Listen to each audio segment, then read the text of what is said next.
जब भी कोई लड़ाका अन्यायों और अत्याचारों के खिलाफ अकेले अपने दम पर लड़ाई लड़ता है, तब उसके सामने ये दो प्रमुख समस्याएं उभर कर आती है। सबसे पहले, आप जिन लोगों के खिलाफ बोलते हैं वो लोग आपको डराने और धमकाने का काम करते हैं। वहीं हमारे समाज का एक तबका सामान्य तौर पर यह सोचता है कि जब भी आप सच बोलेंगे आपको समस्याओं का सामना करना पड़ेगा, आपको विरोध का सामना करना पड़ेगा और आपको हो सकता है कि जान से हाथ धोना पड़े। आज़ाद भारत में भी अगर हमारे लोगों में ये सोच है तो मैं ये मानता हूँ कि देश की आज़ादी में कहीं न कहीं कोई कमी रह गई।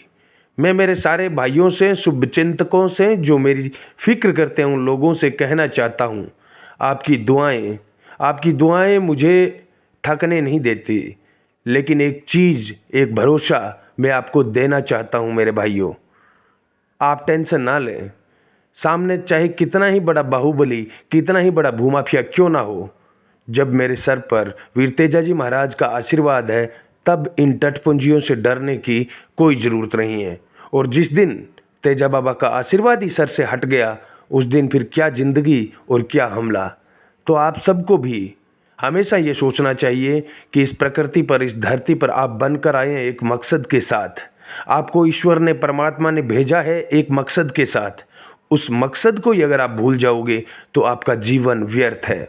मेरा मकसद है अन्यायों और अत्याचारों के खिलाफ बोलना, लिखना और लड़ना। इसके लिए मेरे सामने जो भी आएगा, मैं बगैर समझौतों के, बगैर डरे और बगैर किसी भय के ये काम करता रहूँगा।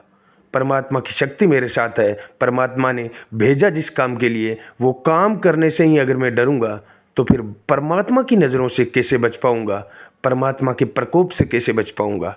जब तक वीर तेजाजी महाराज का आशीर्वाद हमारे सर पर है, परमात्मा का आशीर्वाद हमारे सर पर है, तब तक तुच्छ मानवों की साजिश हमारा कुछ नहीं बिगाड़ सकती।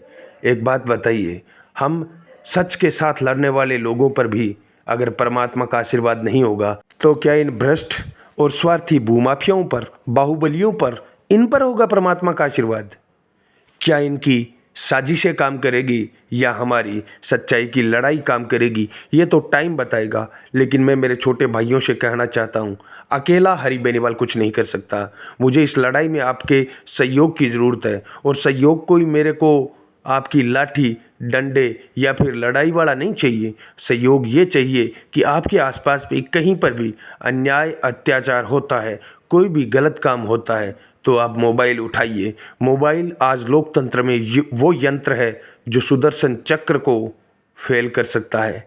महाभारत के अंदर जो सुदर्शन चक्र ने काम किया था, इस लोकतंत्र के अंदर वो काम मोबाइल कर सकता है, बशर्ते हम इस मोबाइल की ताकत को समझें, बशर्ते हम परमात्मा के आदेश को समझें, बशर्ते हम गलत को गलत और सही को सही कहने की ठाने तो सही।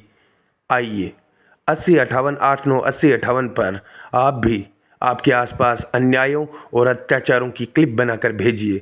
हम विवेकशील विचार मंच पर आपकी क्लिप भी चलाएंगे, और अगर आप कहेंगे तो आपकी गोपनीयता भी रखेंगे। जिस दिन सांस खत्म हो जाएगी, जिस दिन परमात्मा का आशीर्वाद खत्म हो जाएगा, उस दिन इस धरती से जाना होगा। लेकिन जब तक परमात्मा का आशीर्वाद है, तब तक आपको डरा कर कोई खामोश नहीं करना चाहिए।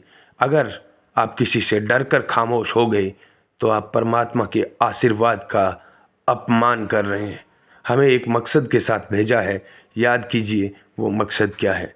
उस मकसद को पूरा करने के अंदर हम अगर लग जाएं तो ये धरती स्वर्ग बन सकती है। इस धरती पर भी सतयुग वापस आ सकता है। दुर्भाग्य इस बात का है कि आम नागरिक से लेकर सत्ता के गलियारों तक स्वार्थ हावी हो चुका है और सच्चाई दिन दहाड़े हार रही है। धन्यवाद। जय किसान।